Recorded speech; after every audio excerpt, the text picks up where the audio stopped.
Buongiorno da Sicilia 24, i titoli del telegiornale. Impatto mortale per Francesco, 16 anni, passeggero sullo scooter di un quindicenne alla guida, ferito gravemente. Il dramma a Noto, nel siracusano. Ancora da chiarire la dinamica dell'incidente. Sangue sulle strade anche nell'Agrigentino, con 3 feriti.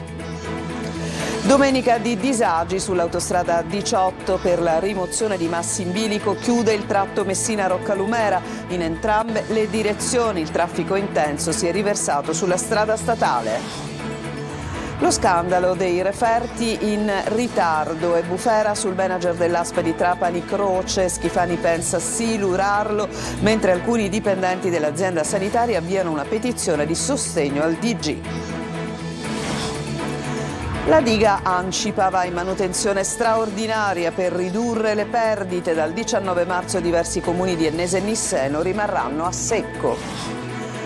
Domenica siciliana con assaggio di primavera, Catania ricca di presenze, dalla città al mare, trasporta all'aria aperta e qualche tuffo. Da domani però previsto un calo delle temperature. Agrigento, nell'ultima domenica del Mandorlo in fiore, la sfilata conclusiva dei gruppi. Nel pomeriggio l'assegnazione del Tempio d'Oro.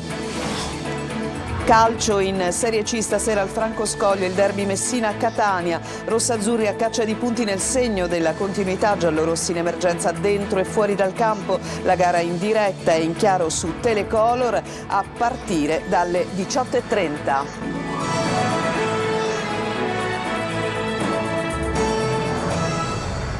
Ancora ben trovati, drammatico incidente nella notte a Noto, nel siracusano. Andavano in 2 con lo scooter, si sono schiantati forse contro un'auto. A morire è stato un 16enne, il passeggero del mezzo, mentre si trova in prognosi riservata il 15enne che era alla guida. Sentiamo Francesco Aloi. Un morto ed un ferito grave, entrambi giovanissimi. È il triste bilancio dell'ennesimo incidente stradale, questa volta a Noto. A 2 passi dal centro, qui in via Orispa, Francesco, 16 anni, è volato via. Ho sentito io le ambulanze, ho sentito tutte le sirene delle forze dell'ordine e poi sentendo così ci siamo svegliati e abbiamo saputo che c'era stato questo incidente. L'impatto, forse con un'auto che arrivava dal senso opposto, ha svegliato tutti. Era passata la mezzanotte quando questa strada è stata illuminata da lampeggianti blu ed urla. Su asfalto e marciapiedi ci sono ancora i rilievi. Spetterà alla polizia stabilire le responsabilità, ma c'è chi dice che qui non sempre si rispetta il codice della strada. Le ragazze sono spericolate, tutte vengono da qua, dalla discesa della via Maiore, qua dove ci sono i carabinieri e non si fermano neanche nell'incrocio là. Intanto oggi a Noto non si parla d'altro. Erano dei ragazzi tranquilli, non c'erano delle situazioni particolari, erano 2 bravissimi ragazzi. Alla guida dello scooter pare ci fosse l'amico di Francesco, 15enne, adesso in prognosi riservata al San Marco di Catania. I 2 frequentavano la stessa scuola calcio. Sangue anche nell'Agrigentino. Sulla 115, all'altezza del bivio di Realmonte, un'auto si è scontrata con 2 moto, 3 feriti, ma ad avere la peggio un centauro 50enne, trasferito in codice rosso al Sant'Elia di Caltanissetta. La chiusura dell'autostrada A18 da Messina a Roccalumera. Sono partiti proprio con oggi i disagi di tutti gli automobilisti che provengono dai paesi della Riviera Ionica per il traffico che si è riversato sulla statale. Una mattinata infernale per i paesi della fascia ionica messinese da Roccalumera a Messina. La chiusura dell'autostrada 18 dalle 6 sino alle 18 ha trasferito tutto il traffico sulla strada statale 114 con i previsti ed inevitabili disagi per automobilisti e residenti. Gli automobilisti diretti a Catania sono stati costretti ad uscire a Tremestieri e proseguire sulla statale, mentre per quelli diretti a Messina l'uscita obbligatoria era a Roccalumera. I disagi sono stati tutti per la fascia ionica, Messina viabilità in affanno nella zona sud sino a Caposcaletta, mentre da Roccalumera il traffico si è riversato totalmente nei paesi della Riviera. Il problema principale è stato quello dei mezzi pesanti che già da Roccalumera hanno creato diversi ingorghi. Il nodo più appesantito è stato soprattutto quello sulla passerella tra Nizza di Sicilia e Dalit Terme. C'è un traffico di mezzi pesanti al di sopra di quelli che possono essere autorizzati, quindi ci riaccorderemo nuovamente in prefettura per evitare successivamente che questo accada, dico maggiore buonsenso, maggiori controlli e soprattutto dare attuazioni a quelle che sono le direttive che poi vengono impartite nei tavoli tecnici. La chiusura del tratto tra Tremestieri e Roccalumera in entrambe le direzioni si è resa necessaria per rimuovere alcuni massi in bilico proprio a pochi centimetri dalla carreggiata sopra la galleria a piano Cutiri all'altezza del comune di Scaletta, dove è stato rilevato un cedimento che ha anche danneggiato la rete che avrebbe dovuto frenarne la caduta. L'intervento dei rocciatori è iniziato già di prima mattina, intanto facendo saltare tutti i massi instabili prima della messa in sicurezza della parete rocciosa, un lavoro che potrebbe essere concluso nella giornata di oggi, altrimenti si procederà alla chiusura dell'autostrada nuovamente anche domenica prossima. Cambiamo argomento, è bufera sul manager dell'ASPI Trapani Croce per la vicenda dei referti istologici in ritardo. Lo scontro diventa adesso politico con Schifani che pensa silurare il direttore generale, che invece viene sostenuto da alcuni dipendenti della stessa azienda sanitaria. Maglio Viola. Non bastano le scuse pubbliche del governatore Renato Schifani ai circa 170 familiari e pazienti malati di tumore che hanno avviato le cure solo adesso, lo hanno fatto senza certezze per il ritardo inaccettabile dei referti istologici. Da una parte due procure, quella di Palermo e quella di Marsala, indagano su pazienti morti o che hanno patito danni irreversibili a causa del ritardo dell'ASP di Trapani, dall'altra la polemica cresce di tono e diventa politica. Schifani ora pensa ad una sospensione per Ferdinando Croce, il manager dell'ASP, al centro degli attacchi delle opposizioni e della pubblica opinione. Ma il tema è complesso. Croce è esponente di Fratelli d'Italia e per il partito della Meloni è anche assessore a Giardini Naxos. Sulla vicenda dei referti in ritardo, inoltre, le responsabilità sono tante. A luglio del 2024 l'ASP infatti aveva lanciato l'allarme comunicando le difficoltà anche all'assessorato e lanciato anche un interpello alle altre ASP e ospedali dell'isola chiedendo aiuto e proponendo una convenzione per smaltire l'arretrato. Appelli caduti nel vuoto fino allo scoppiare dell'emergenza, al piano in 7 punti e all'intervento del governatore.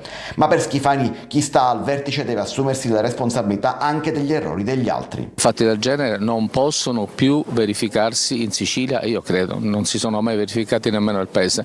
Non possiamo consentirlo, né lo consentiremo. Ma a Trapani, dove Regione e Ministero hanno appena concluso l'ispezione, non ci stanno e un gruppo di dipendenti dell'ASP lancia una petizione in difesa del manager, auspicando che resti alla guida dell'azienda. Una cosa simile era successa mesi fa a Villa Sofia di Palermo, dove quasi tutti i primari difesero il direttore sanitario dimissionario, ma fatto fuori alla fine ugualmente.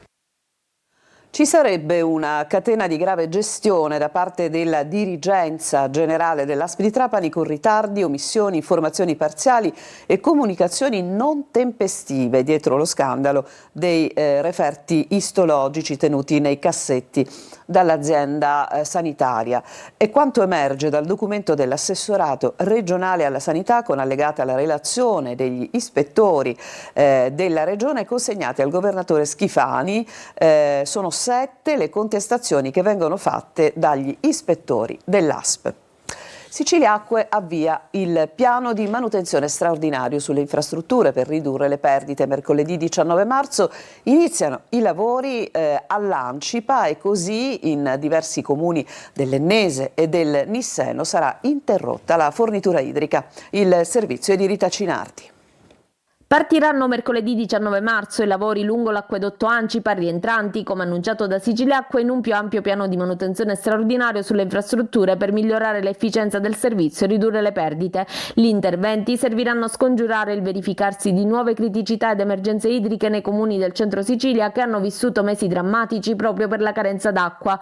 Per limitare i disagi, scrive Siciliacque, i lavori sono stati programmati in concomitanza con un intervento dell'Enel nella centrale di sollevamento di Cozzo della Guardia, che avrebbe comunque determinato un disservizio dell'acquedotto Madonia Ovest. Nel dettaglio sarà eseguita la manutenzione della condotta, la sostituzione delle tubazioni in alcuni punti, la manutenzione straordinaria delle valvole in uscita dal potabilizzatore Ancipa e l'installazione di nuove valvole al nodo Ancipa Blufi di Cozzo della Guardia rimosse durante il funzionamento inverso dell'acquedotto. Durante i lavori verranno sospese le forniture in diversi comuni dell'Ennese e del Nisseno. A Caltanissetta la fornitura verrà ridotta a 110 litri al secondo, poiché il comune sarà alimentato soltanto attraverso le fonti dell'acquedotto Madonia Est. L'erogazione dell'acqua riprenderà fra la mezzanotte di mercoledì e il pomeriggio di giovedì 20 marzo. Dalla tarda serata di ieri i tecnici dell'INGV di Catania hanno registrato una nuova attività stromboliana dai crateri sommitali dell'Etna con nuova emissione di lava. Il fenomeno è visibile anche dalle telecamere termiche di sorveglianza. Le esplosioni e i boati provenienti dal vulcano sono state udite in tutta la zona di Etna Nord. Il fenomeno non ha prodotto emissione di cenere e l'aeroporto Fontanarossa risulta dunque pienamente operativo. A Catania a maggio cominceranno i lavori per riqualificare una delle due torri note incompiute del quartiere catanese di Librino, grazie a un progetto che coinvolge il Comune di Catania e l'Istituto delle Case Popolari. La notizia a 2 giorni dalla protesta del Sunia. Ma sentiamo Simona Mazzone. Una parte dei lavori, quelli di competenza comunale, partirà a maggio per dare, a opera ultimata, dignità a una parte del quartiere di Librino a Catania, dove sorge una maxi discarica ai piedi dei 2 edifici conosciuti come le 2 torri, oggi spettro di alloggi mai consegnati, simbolo di abbandono e degrado. Questi palazzi troveranno nuovamente decoro. Un progetto è già esecutivo appena approvato dalla giunta comunale col sindaco Trantino su proposta dell'assessore Parisi, che ha stanziato oltre 6 milioni di euro per il recupero di una delle torri, utilizzando fondi UE del piano sviluppo e coesione. I lavori per il completamento della torre di San Teodoro sono affidati per metà al comune e per la restante parte fino al 7° piano all'Istituto Autonomo Case Popolari, con un finanziamento del Dipartimento regionale delle infrastrutture di 5.600.000 euro, secondo un progetto da approvare e trasmettere entro aprile per essere avviato verso la gara d'appalto. La notizia arriva a 2 giorni dalla protesta del Sunia, il sindacato degli inquilini, con alcuni dei destinatari degli alloggi popolari. La torre San Teodoro, imponente struttura in gran parte vandalizzata, rimasta incompiuta da oltre 25 anni, è composta da 72 alloggi distribuiti su 12 piani residenziali, realizzati su una parte basamentale di 4 piani, un parcheggio, un deposito, negozi e uffici. Per l'altra torre, Biagio Pecorino, si prevedono invece 144 appartamenti. Adesso ci fermiamo, c'è una pausa, torniamo tra poco per raccontarvi la domenica dei catanesi.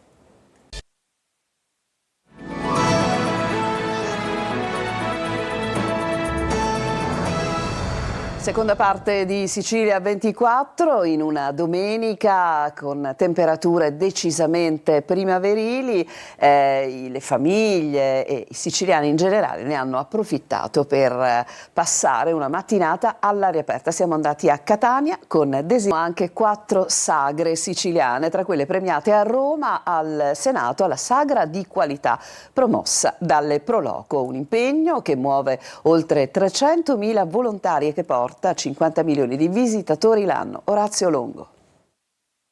La sagra della fragola di Maletto, quella della ciliegia a Sant'Alfio, della mostarda di Fichidindia a Pedagagi e della busiata a Salemi. La cultura, la tradizione e la passione delle Proloco italiane e siciliane al centro di un evento organizzato a Roma al Senato, dove è stato conferito il riconoscimento di sagra di qualità, che è andata anche a 4 manifestazioni isolane. Il marchio è assegnato alle iniziative che si distinguono per autenticità, capacità di valorizzare il patrimonio enogastronomico e culturale, sostenibilità e accoglienza turistica.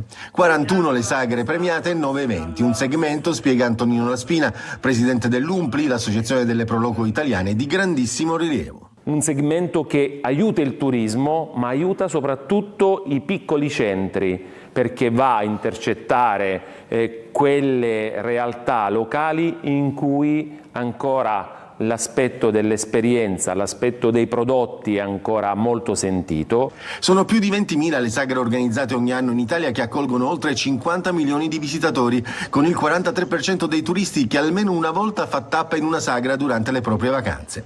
300.000 sono i volontari impegnati e 2 miliardi di euro sono le risorse prodotte per i territori. Siamo la nazione con il maggior numero di prodotti tipici al mondo, rappresentiamo al meglio le tipicità locali e in questo le Proloco sono assolutamente protagoniste. Ma oggi è l'ultima domenica della festa del mandorlo in fiore, dunque andiamo ad Agrigento. Stamattina la sfilata conclusiva prima dell'assegnazione nel pomeriggio del Tempio d'Oro. Davide Sarto.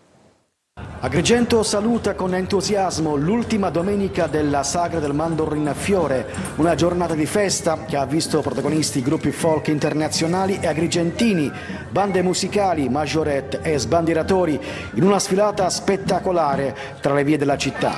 Il corteo ha preso il via da Piazza Pirandello attraversando la via Atenea tra due ali di folla fino al Viale della Vittoria. Un tripudio di colori, musica e tradizioni con il pubblico che ha accompagnato con applausi e partecipazione l'esibizione dei gruppi. La festa del Mandorlinfiore per noi ha rappresentato un incontro di culture e di amicizia. Un'edizione che si chiude con un grande successo di pubblico, confermando il valore del Mandorlinfiore come evento di richiamo internazionale. La festa volge al termine, ma l'atmosfera ed il messaggio di fratellanza della Sagra restano vivi. Ci fermiamo, c'è un'altra pausa, poi il calcio.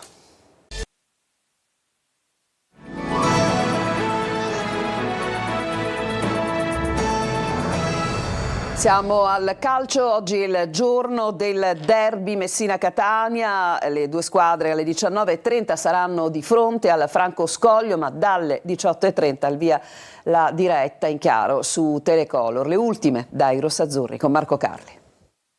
Chiamiamolo esame o chiamiamola volontà di conferma. La partita del Franco Scoglio contro il Messina diventa l'ennesimo spartiacque della stagione rossazzurra, perché adesso, fra una serie di risultati utili e qualche rientro importante in gruppo, non c'è più tempo per restare sospesi. Il Catania, se vuole arrivare al meglio ai playoff, deve continuare a viaggiare, e allora ecco che ciò che si è visto a Latina nel corso della rimonta culminata in successo vale come riferimento. 2 trequartisti, Costoppa che rientra, con Lunetta pronta a fare da incursore sulla fascia ma anche a cambiare ruolo in avvio o a partita in corso, mostrando la sua duttilità e la capacità di strappare. E poi c'è il genio di Jimenez, unica punta, Montalto favorito, De Paoli con il falso 9 come alternativa. Ci sono poi altri ritorni, Anastasio, Dal Monte con minutaggio più limitato, Di Tacchi e Sturaro che daranno anche dalla panchina il loro contributo di esperienza. Tutto serve per fare bene a Messina e arrivare al meglio ai prossimi playoff. Si arrivi nella maniera giusta, tutte le squadre diventano semplici da affrontare. Se non ci arrivi come ci deve arrivare, diventano tutte difficili anche le squadre che sono arrivate decime o none negli altri gironi. Quindi queste partite, lo insisto a dire, sono importanti per costruire il tuo obiettivo finale, dal punto di vista mentale, tattico, dello spirito, dell'identità, ma soprattutto, e lo voglio dire, anche ambientale. Dobbiamo arrivare anche con il 12° uomo in campo. Oggi siamo 11,5, non dico 11, dobbiamo arrivare col 12° uomo in campo, ma dipende anche da noi.